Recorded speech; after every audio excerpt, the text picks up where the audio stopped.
शत्रु का आक्रमण हो गया है, तो ये ठाकुर जी जो हैं ये अच्छा ही करेंगे, जो कुछ करेंगे ठाकुर जी अच्छा करेंगे। संकेत किया कि तुम जाओ, कुछ मत कहो। ऐसा कह करके माता जी चली आई। तो करें हरि भली है, यह उनके मुख से निकला था। और भगवान भक्त गिरा सांची करन, चारों जुग चतुर्भुज सदा भक्त गिरा सांची करन। भगवान अपने भक्त की वाणी को सत्य करते हैं। मुख से जो यह निकला था कि भगवान भली करेंगे, तो भगवान ने क्या किया कि झट राजा का घोड़ा कसा तैयार था, तो झट राजा के घोड़े पर ठाकुर जी ने सवारी किया और युद्ध के मैदान में पहुंच गए अकेले ही। और अकेले ही थोड़ी ही देर में बड़ी जल्दी के साथ सेना को परास्त कर दिया, भगा दिया। सेना तितर बितर हो गई और सेना ने देखा कि वह एक ही जवान, एक ही वीर और सारी सेना को परास्त कर रहा है, सबसे लड़ रहा है, सबको भगा रहा है। और जो मुख्य शत्रु था उसके सामने गए, वह भी घायल हो गया और गिर पड़ा। लेकिन गिरते गिरते भगवान का उसको दर्शन हुआ। इस तरह से भगवान ने विजय की, घोड़े को ला करके खड़ा कर दिया। अब राजा मंदिर की सेवा करके निकले, जयमल जी बाहर आए। तो बाहर मंत्रियों ने कहा कि महाराज इस तरह सेना आ गई है, आप युद्ध की आज्ञा दीजिए। हाँ हाँ, लाओ मेरा घोड़ा और करो युद्ध, तैयारी करो, मोर्चा संभालो। तो अस्तबल में जाकर के घोड़े को देखा गया, तो घोड़ा हाँफ रहा था और पसीना उसके शरीर से आ रहा था। तो राजा ने कहा कि मेरे घोड़े पर सवारी किसने की?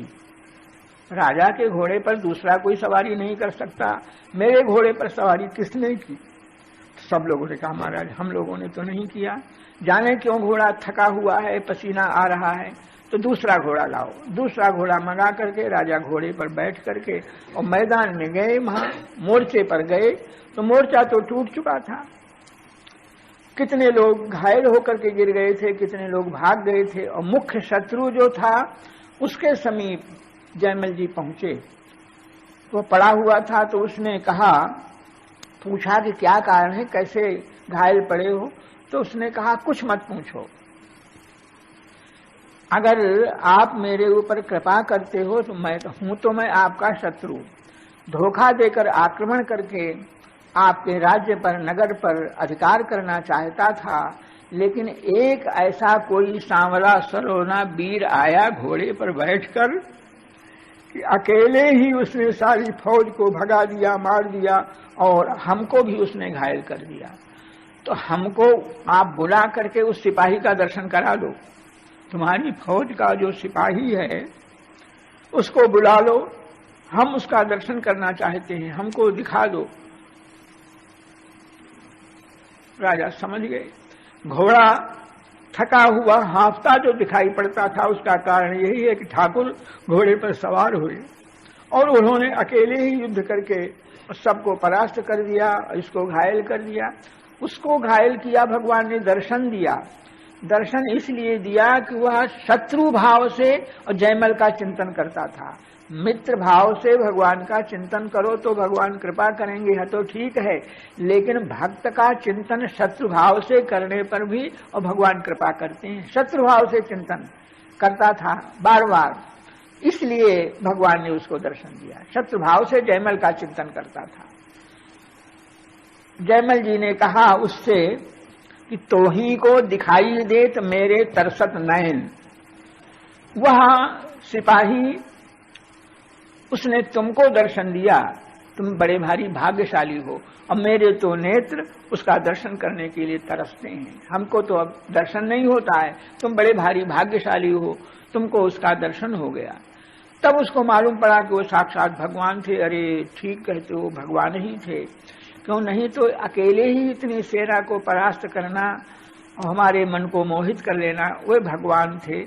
जब यह मालूम पड़ा कि वे भगवान थे तो जैसे जयमल जी 10 घड़ी सेवा करते थे, इसी तरह से उसने भी प्रतिज्ञा की कि हम भी अब यहाँ के बाद और मंदिर में 10 घड़ी भगवान की सेवा करेंगे।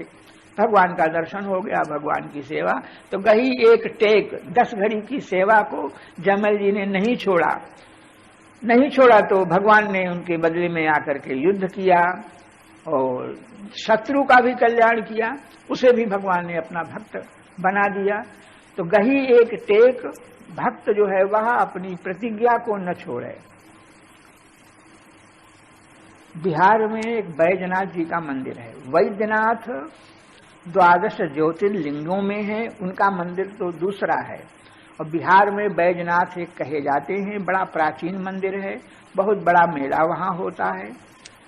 तो आरंभ की कथा ये है कि एक ग्वारिया गंवार गैया चराने जाया करता था। तो चंचलता वश, मूर्खता वश हाथ में डंडा रहता तो शंकर भगवान की प्रतिमा में 4 डंडे मारता। हो उसका नियम बन गया, घूमते घामते जाता तो 4 डंडे मारता। अब वो किसी दिन वह डंडे न लगावे तो उसे रहा नहीं जाता, नित्य नियम उसका बन गया। इस तरह से बहुत दिनों तक यह नियम पालन करता रह गया। और अंत में एक दिन गाय चराते चराते रोटी खाने घर गया और रोटी मुंह में ग्रास दिया। याद आया कि हमने और डंडे तो लगाए नहीं 4, तो ग्रास मुंह में न जाए इसलिए गले को अपने उसने पकड़ा। मुंह में ग्रास दिया था, गले को दबाया कि ग्रास न जाए, और भाग करके आया और डंडे को मारने के लिए तैयार हुआ। उस समय भगवान प्रकट हो गए। भगवान प्रकट हो गए। डंडा मारना कोई सेवा नहीं है, लेकिन गही एक टेक, एक नियम जो है उसका पालन करना। तो भगवान इस नियम से, भगवान तो भगवान है, दंडों की मार सह करके उसको भगवान ने पूजा समझ लिया। भगवान तो ऐसे दयालु हैं, पूजा समझ लिया, प्रकट होकर के दर्शन दिया और अपना नाम उसके नाम से संबंधित किया कि हमारा नाम यहाँ के बाद बैजनाथ होगा। आज भी बैजनाथ जी का मंदिर बहुत प्रसिद्ध है। तो गही एक टेक फेर उड़ते न टरी है, यह भक्त के लक्षण में ये बात कही गई। और इस बात को देखो तो जितने भर भगवान के भक्त हैं सबों ने अपनी टेक रख करके भगवान की आराधना की, इसीलिए वे सिद्ध भक्त सब हुए। भक्ति के स्वरूप को कहा गया कि भक्ति एक फूल भगवान को चढ़ा दो, हो गई भक्ति। नमस्कार कर लिया, हो गई भगवान की भक्ति। एक लोटा जल दे दिया, यह भी भगवान की भक्ति है। तो भक्ति सब जीव कर सकते हैं, सब लोग करते हैं, जाने अनजाने भक्ति सबकी बनती है। लेकिन रसरूपा भक्ति जिसके हृदय में है उसका लक्षण यह है कि चारु हरिनाम लेत आसुअन झरी। भगवान के पवित्र सुंदर नियमों को, नामों को उच्चारण करते ही जिसकी आंखों से आंसुओं की झड़ी लग जाए तो समझ लो कि इसके हृदय में रसरूपा भक्ति है। ऐसी भक्ति के अधीन और भगवान हो जाते हैं। ऐसी भक्ति गोपियों में, महाप्रभु आदि में पाई जाती है। रसरूपा भक्ति उनके हृदय में है। भक्ति का स्वरूप निर्मल है, दिव्य है, उसमें दूसरी कोई कामना नहीं है। भक्ति को प्राप्त करके भक्ति ही प्राप्त हो, यह कामना होनी चाहिए। दूसरी कोई संसार की वस्तु करना यह अनुचित है। भगवान को प्राप्त करके हम भक्ति हमारी बढ़े, नाम में प्रेम बढ़े, पूजा में प्रेम बढ़े, यही वरदान मांगना चाहिए। भगवान का लक्षण कल बताया गया कि वही भगवंत संत प्रीति को विचार करे। भगवान वह है, षडैश्वर्य संपन्न भगवान तो भगवान है ही। लेकिन प्रियादास कहते हैं कि हमारा भगवान, भक्तमाल का भगवान वह भगवान है जो भक्त की प्रीति को विचार करे। भक्त बहुत छोटा है, तुच्छ है, भगवान बहुत बड़े हैं। तो भक्त की प्रीति को देख करके धरे दूर ईशता हूँ, अपनी ईश्वरता को दूर रख दे, अर्थात भूल जाए मैं ईश्वर हूँ, इस बात को वह भूल जाए और जैसा भक्त है उसके समान रूप और तेज धारण करके सामने आवे, उसके साथ लीला करे, व्यवहार करे, तो वह भगवान कहा जाएगा, उसे हम भगवान कहेंगे। है कोई ऐसा भक्त तो पांडवों का नाम लिया गया, पांडुन सो करी गए। भगवान ने पांडवों को महाभारत के मैदान में बड़ी बड़ी सेवाएं की, सारथी बने, दूत बने और नौकर की तरह पीछे पीछे चलते थे, कैंप की रखवाली करते थे, रात में पहरा देते थे भगवान। यह सब और कल ये भी कहा गया था कि द्रौपदी जी के चप्पलों को लेकर के द्रौपदी को ले गए और आशीर्वाद दिलाया। इस तरह भगवान उन भक्तों के अधीन हो गए थे। और भगवान बदले नहीं हैं। जो भगवान भक्तों के अधीन हो करके, जिन्होंने पांडवों के यहाँ रह करके पांडवों की सेवा की, वे भगवान आज भी वही भगवान हैं। और आज भी कोई उनसे प्रेम करे तो वे अपने भक्त के अधीन होने के तैयार हैं। भक्त के अधीन होकर के भक्त के सारे कामों को करने के लिए आज भी वो भगवान तैयार हैं। भगवान में कोई परिवर्तन नहीं आया, उनके नियम में कोई परिवर्तन नहीं, स्वभाव में कोई परिवर्तन नहीं। भगवान तो उसी को कहते हैं जिसमें परिवर्तन न हो, एक रस। सारा संसार परिवर्तनशील है, लेकिन ईश्वर एक रस है। ईश्वर संसार में एक रस है, एक सा उसका स्वभाव, उसमें कोई परिवर्तन नहीं होता है। इसके पश्चात भगवान का मुख्य लक्षण यह हुआ कि अपनी ईश्वरता को भुला करके, दूर रख करके भक्त के साथ व्यवहार करें। इस तरह के भी चरित्र बहुत से हैं। जगन्नाथी माधवदास का नाम कर लिया था कि माधवदास जी कानकुब्ज देश के रहने वाले थे। इनके मन में वैराग्य हुआ, घर छोड़ने को तैयार हुए तो सोचा कि घर में कोई और दूसरा है नहीं, पत्नी घर में मौजूद है, तो अच्छा है पत्नी को पुत्र की प्राप्ति हो जाए तो हम घर छोड़ करके चले जाएंगे। तो पत्नी को पुत्र हुआ, और पुत्र होने के बाद अब विचार करते थे कि घर छोड़कर अब मैं चला जाऊं। घर छोड़ने का विचार करते थे, इसी बीच पत्नी मर गई। अब पत्नी के मर जाने पर अब छोटा सा बालक है, इसका पालन करने की जिम्मेदारी ऊपर आ गई। हम तो सोचते थे कि घर छोड़ने का अवसर मिलेगा, लेकिन पत्नी के मरने से अब इस बालक का पालन पोषण कौन करेगा, ये चिंता हुई। घर छोड़ने का समय नहीं, कैसे घर छोड़ दें, या सोच ही रहे थे कि एक पक्षी ने अंडा दिया, पक्षी का अंडा गिरा, अंडा फूट गया, अंडे में से बच्चा निकल आया। अब बच्चा टें टें कर रहा था, उसे भूख लगी हुई थी। तो इसी बीच ऊपर से कोई कीड़ा गिरा और उस कीड़े को उस पक्षी के बालक ने और खा लिया। यह दृश्य माधवदास ने देखा और उन्होंने कहा कि जो जन्म देता है उसी के ऊपर पालन की जिम्मेदारी है। कोई यह कहे कि मैं पालन करता हूं, परिवार का पालन, मजदूरों का पालन मैं पालन करता हूं, यह कोई कहे तो बड़ी भूल है। पालन करने वाला वही है जो जन्म का दाता है। जो भगवान जन्म देते हैं वही भगवान पालन करते हैं। बालक का जन्म होता है तो जन्म होने के साथ ही माता के स्तनों में दूध आ जाता है। तब तक दूध रहता है जब तक वह अन्न नहीं खाता है। तो यह भगवान की ही कृपा है।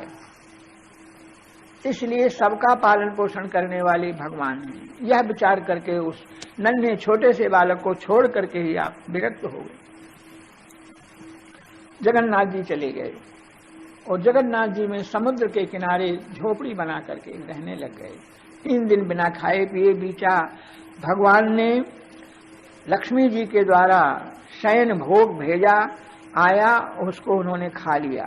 शयन भोग के बाद सोने का थाल था, धो करके कुटी के बाहर उसको रख दिया। और मंदिर में अब सोने का थाल नहीं है, सोने का थाल कहाँ गया, खोज होने लगी। बाजार में सबसे पूछा गया। कभी कभी ऐसा होता है कि भगवान ने उस एक बार सोने के थाल को गिरवी रख करके और कुछ सामान लाकर किसी संत को खिलाया था, तो सोचा शायद भगवान ने बाजार में किसी के यहाँ गिरवी रखा हो। बाजार में पता नहीं लगा, ढूंढने लग गए तो माधवदास की कुटी के बाहर सोने का थाल रखा दिखाई पड़ गया। तो पंडा पुजारियों ने उन्हीं को चोर मान लिया। भक्त का पहचानना कठिन होता है। उन्होंने ये तो नहीं सोचा कि मान लिया इस महात्मा को चोर माने तो इसके पास थाल कैसे आया, कैसे मंदिर में गया, कैसे चुराया। बिना कुछ सोचे विचारे और माधवदास को मारने लग गए, पीटने लग गए। और सब लोगों ने कहा कि अरे भाई मार ही डालोगे क्या, छोड़ो, थाल तुमको मिल गया, चलो। आ गए घर में। अब भगवान की प्रातःकाल जब सेवा करने लगे, हाथ लगाया शरीर में, तो भगवान, अरे यहाँ मत हाथ लगाओ, पीड़ा हो रहा है, दर्द हो रही है। सारे शरीर में भगवान के दर्द हो रहा था, पीड़ा हो रही थी। पुजारियों ने पूछा कि महाराज क्यों पीड़ा हो रही है। राजा जगन्नाथ जी का भक्त था। राजा से ही भगवान बोलते थे। जगन्नाथ जी केवल एक ऐसे ठाकुर हैं जो ठाकुर कलयुग में बहुत दिनों तक बोलते रहे, बातचीत करते रहे अपने पुजारियों से और राजा से। राजा भक्त था, उससे भी बातचीत करते रहे, कोई बात होती तो राजा को बता देते। तो राजा ने आकर के पूछा कि महाराज आपके शरीर में पीड़ा हो रही है, क्या कारण है, क्यों पीड़ा हो रही है? तो बोले इन पंडित पुजारियों ने, इन्होंने ही मारा। अरे हमने कब मारा? बोले इन्होंने ही हमको मारा, इसीलिए पीड़ा हो रही है। राजा ने आकर के पूछा कि महाराज कैसे इन्होंने मारा, कब मारा? तो बताया कि माधोदास को मारा। माधोदास को शयन भोग हमने लक्ष्मी जी के द्वारा हमने भेजा था, तो उसका क्या कसूर था? इस बात पर तो विचार नहीं किया कि वो थाल माधोदास मंदिर में आकर कैसे ले गया, इस बात पर तो सोचा नहीं। और उस भक्त को चोर मान करके उसकी पिटाई की, मारा। तो यदि उसकी चोट को मैं अपने ऊपर नहीं लेता तो भक्त कभी का मर गया होता, इसलिए तुम्ही लोगों ने मारा। राजा को जब ये मालूम पड़ा तो बहुत क्षमा याचना की और माधोदास की महिमा बढ़ गई। माधोदास का दर्शन करने के लिए लोग आने लग गए। अरे माधोदास की चोट को भगवान ने अपने ऊपर लिया। अब नित्य माधोदास को भगवान का प्रसाद जो है वह मिलने लग गया। भगवान अपने पास बुला लेते तो कभी कभी भगवान कहते कि तुम मंदिर में मेरे साथ ही रहो। माधोदास कहते कि महाराज ये प्राकृत शरीर है, आपके साथ मंदिर में नहीं रह सकते हैं, इस तरह से मैं तुम्हारे शरीर को दिव्य बना दूं। एक बार जाड़ा लगता था, माधोदास को जाड़ा लगा तो भगवान ने अपनी ओढ़ने की रजाई माधोदास के शरीर पर ओढ़ाई।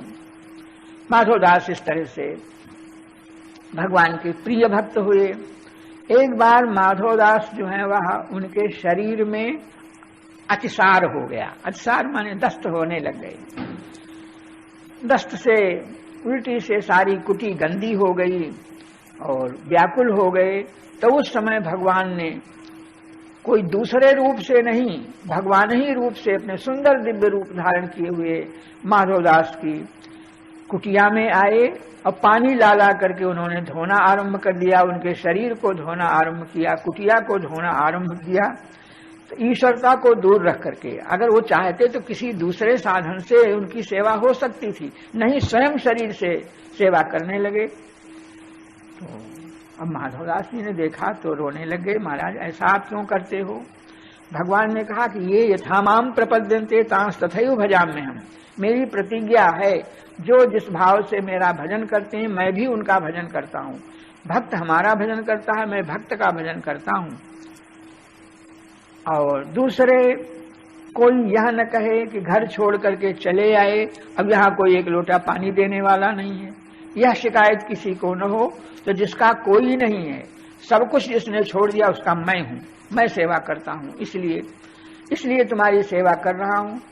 माधवदास जी ने कहा कि ऐसे समर्थ पुरुष तो हमारा कोई प्रारब्ध मान लिया रोग का है, तो आप उस प्रारब्ध को भी समाप्त कर सकते हैं, आप तो ईश्वर हैं, प्रारब्ध को समाप्त कर दो तो कर। बोले हाँ ये बात भी सही है। भगवान ने कहा कि प्रारब्ध को समाप्त करने का सामर्थ्य भी हमारा है। ऐसा कहते कहते पीड़ा बिला गई, जितना उनका कष्ट था सब दूर हो गया, शरीर से स्वस्थ हो गए, भगवान ने उनकी पीड़ा को दूर कर दिया। तो यहाँ पर भगवान ने अपनी ईश्वरता को दूर रख करके और उनकी सेवा की, माधवदास की सेवा को किया। माधवदास का यश बहुत बढ़ गया, लोग दर्शन करने आने लग गए। और माधवदास ने देखा कि दर्शनार्थियों की जो ज्यादा भीड़ है ये भजन में बाधक है, तरह तरह के लोग आएंगे, तरह तरह की इच्छा करेंगे, तो इसलिए कैसे मने करें कि तुम लोग दर्शन करने ना हो, कैसे क्या करें। तो प्रतिष्ठा को कम करने के वास्ते माधवदास जी ने भिक्षा मांगना शुरू किया, भीख मांगने लग गए। भीख मांगते देखेंगे तो कम से कम कुछ न कुछ। भीख मांगने वाले संत लोग केवल भोजन के लिए भीख नहीं मांगते हैं, द्वार द्वार पर जाकर के राम कृष्ण का नाम लेते हैं और कहते हैं कि देखो मैं भिखारी हूं। क्यों भिखारी हूं? हमने किसी को दिया नहीं है, इसलिए भिखारी हूं, और तुम्हारे पास जो कुछ है तुम दान करो, नहीं दान करोगे तो हमारी तरह भीख मांगोगे। इस तरह की शिक्षा देते हैं। इनका भीख मांगना था तो जहां जिस द्वार पर जाते परिचित संत थे तो लोग बुला करके अधिक भिक्षा देते, तो जहां अधिक भिक्षा मिलती वहां नहीं जाते, जहां थोड़ी भिक्षा मिलती वहां रोज जाया करते थे।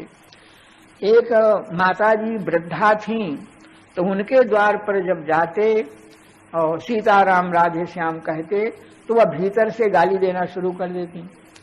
आ गया सवेरे सवेरे मांगने के लिए, तू कमा करके यहाँ रख गया तो लेने आ गया है, कुछ नहीं यहाँ, भाग जा। इस तरह से वो गाली दे करके भगा देती। तो उस दरवाजे पर माधवदास जी रोज जाते, जो कुछ नहीं देती गाली देती थी, तो उसके दरवाजे पर रोज जा करके और मांगते। उसके मन में आया कि जो रोज रोज मैं इसको भगाती हूँ और मांगना बंद नहीं करता, आना बंद नहीं करता, बड़ा जिद्दी बाबा जी मालूम पड़ता है। तो एक दिन वह माता जी चौका लगा रही थी, गोबर और मिट्टी और हाथ में उनके कपड़ा था, तो उस कपड़े से गोबर मिट्टी का चौका आंगन में चौका लगा रही थी और उसी समय इन्होंने भिक्षा मांगी। तो आज उस मैया ने क्रोध करके वह कपड़ा मिट्टी और गोबर में सना हुआ उसी को फेंक करके मारा। बाबा जी नहीं मानता है तो ले, आज तुझको देती हूं। तो माधवदास जी ने बड़े प्रेम के साथ उस सड़े कपड़े को, पुराने कपड़े को जो मिट्टी से और गोबर से सना हुआ था, उस कपड़े को ले लिया और लेकर के आए। तो प्रसन्न हुए कि चलो कुछ तो दिया, देना तो सीखा, कुछ आज दिया। और साधु के पास, बुद्धिमान के पास कोई भी वस्तु हो तो वस्तु का वह सदुपयोग करता है, वस्तु भगवान के काम आनी चाहिए। तो उस कपड़े को खाड़ी में ले जा करके खूब मलमल करके धोया, बिल्कुल साफ कर दिया और साफ करने के पश्चात कपड़ा भगवान के मंदिर में दीपक जलाने लगे। तो उसी कपड़े की बत्ती बना करके तेल डाल करके दीपक जलाया। तो दीपक जलने लग गया तो मंदिर में उजाला हुआ और मंदिर के उजाले में प्रभाव यह हुआ कि उस दान दाता जो बुढ़िया थी उसके हृदय में उजाला हो गया। मंदिर का अंधकार दूर हुआ, उजाला हो गया और उस वृद्धा माता जिसने दान किया था उसके हृदय में उजाला हो गया। उसके मन में आने लग गया, करे देखो बाबा जी को मैंने कुछ दिया तो नहीं, और वह मिट्टी का पोतना फेंक करके मारा। इतने पर भी उस बाबा जी ने कुछ कहा नहीं और अब आवेगा तो मैं स्वागत करूंगी, ज्ञान हो गया। दूसरे दिन माधवदास जी वहां पर गए, दौड़ करके चरणों में गिरी और स्वागत किया, क्षमा याचना की और तब से उसका भाव जो है वह बदल गया, संतों के प्रति, भक्तों के प्रति भाव बदल गया। इस तरह माधवदास के साथ भी भगवान ने अपनी ईश्वरता का त्याग करके उनकी सेवा की। और इस भक्त, भक्ति और भगवान तीन की संक्षिप्त चर्चा तो हुई और चौथा तत्व बचा गुरु तत्व। गुरु तत्व की चर्चा में प्रियादास दास जी महाराज जो हैं वह गुरु का लक्षण सोचने लग गए। गुरु का लक्षण क्या है?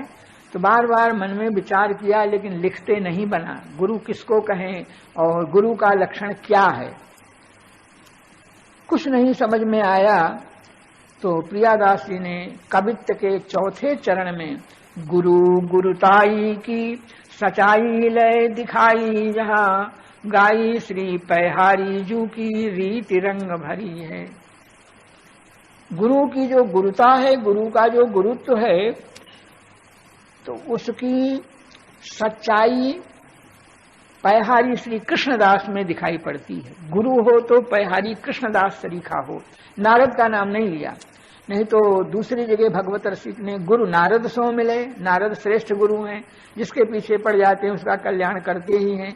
लेकिन नारद का नाम इसलिए नहीं किया तो नारद पूर्व के हैं, सतयुग त्रेता द्वापर की कथा होती तो नारद का नाम लेते, और नारद का नाम लेने से तो नारद तो यहाँ मिलेंगे नहीं, इसका अर्थ ये हो जाएगा कि वर्तमान इस जगत में यहाँ कोई गुरु नहीं है। इसलिए वर्तमान संतों में ही किसी का नाम लेना चाहिए, तो पैहारी श्री कृष्णदास का नाम लिया। पैहारी श्री कृष्णदास ये रामानंदाचार्य के वंश में तीसरी पीढ़ी में हुए, इसलिए उनका नाम लिया कि पैहारी जी गुरु थे। कैसे गुरु थे? तो उनके चरित्र में श्री नाभा जी लिखते हैं कि पैहारी प्रसाद ते शिष्य सबय भय पार कर। पैहारी जी की कृपा ऐसी थी कि जितने उनके शिष्य बने, एक दो नहीं सैकड़ों शिष्य बने, तो जो कोई उनका शिष्य बना वह भवसागर से पार हो गया। केवल पैहारी जी की गुरुता ऐसी थी कि अपनी शक्ति से उन्होंने उसको भवसागर से पार किया। वह साधन करे, भजन करे, इसकी अपेक्षा नहीं रह गई। केवल पैहारी जी का शिष्य होने के नाम मात्र से ही उसका भवसागर पार हो गया। पुनः जाके शिर कर धर्यो तासु करतर नहीं आड़ो। निर्वेद अवधि कलि कृष्णदास अन्न परिहर पैपान कियो। नाभाजी लिखते हैं कि पैहारी श्री कृष्णदास जी निर्वेद माने सीमा की, वैराग्य की सीमा थे। निर्वेद वैराग्य की सीमा थे। बड़ा भारी वैराग्य था। कंचन कामिनी की ओर उनका मन नहीं जाता, सबका त्याग करने वाले थे। जगत में अपनी प्रतिष्ठा को नहीं चाहते थे। राजा महाराजा बहुत से शिष्य थे, लेकिन किसी से कुछ लेते नहीं थे। कोई शरण में आ गया, प्रार्थना किया तो उसको चेला बना लिया, मंत्र दे दिया, लेकिन चेला बनाने के बाद हाथ में कुछ लें ऐसा नहीं करते थे। जाके सिर कर धरो, सिर पर हाथ रखा, आशीर्वाद दिया, शिष्य बनाया, तासु करतर नहीं आड़ो। उसके हाथ के नीचे हाथ नहीं किया, अर्थात उससे कुछ लिया नहीं। शिष्यों से कुछ लेने की इच्छा आपने नहीं की। और वर्तमान के गुरु, कलयुग के गुरु दूसरे पक्ष में वो लोग वेशधारी जो होते हैं, तो अपने को गुरु कह करके नामी भगवान जो है उनका नाम बेच करके और बहुतों से दक्षिणा ले करके दम करके हरण करते हैं। तो हरण करके तुलसीदास ने लिखा है कि हरे शिष्य धन शोक न हरई, सो गुरु घोर नरक महु परई। चेले को ठग तो ले, उसका धन तो खींच ले, लेकिन उसके शोक को दूर न करे। उसको ऐसा उपदेश न दे जिस उपदेश को पाकर के उसको शोक उसका दूर हो जाए। तो गुरु का कर्तव्य यहाँ है ऐसा उपदेश दे कि उसका शोक दूर हो जाए। तो शोक को दूर न करे, केवल बागजाल से इस काम के लिए पैसा चाहिए, इस काम के लिए पैसा चाहिए, ऐसा कह करके शिष्य के धन को हरण कर ले, खींच ले, निचोड़ ले और शोक को दूर करने वाला उपदेश उसको न दे। तो तुलसीदास जी कहते हैं कि ऐसा गुरु घोर नरक में जाता है। हरय शिष्य धन शोक न हरई, सो गुरु घोर नरक में परई। आंधर गुरु बहिर चेला। गुरु जी अंधे, विवेक नहीं, उपदेश को सुनने की शक्ति शिष्य में नहीं, तो बीच नरक में ठेली ठेला। गुरु को ऐसा चाहिए कि शिष्य से कुछ लेने की इच्छा न करे। शिष्य को चाहिए कि अपना सर्वस्व गुरु भगवान को अर्पण करे। तो श्री पैहारी जी महाराज निर्वेद माने वैराग्य की सीमा थे। गुरु का लक्षण सबसे यह है कि संसार से विरक्त होना चाहिए। स्वयं विरक्त नहीं होगा तो वैराग्य का उपदेश नहीं दे सकेगा। और आपका नाभा जी ने अपनी भक्तमाल में पैहारी श्री कृष्णदास के 2 छप्पे लिखे। सब प्रायः एक एक भक्त का एक ही एक छप्पे लिखा है, लेकिन पैहारी जी के 2 छप्पे हैं। तो 2 छप्पयों का तात्पर्य अयोध्या के रामायणी रामकुमार दास नाम के महान संत थे और मणि पर्वत पर उनका ग्रंथागार है, पुस्तकालय उनका है। मानस तत्वान्वेषी थे, रामचरित मानस के तत्व का, रहस्य का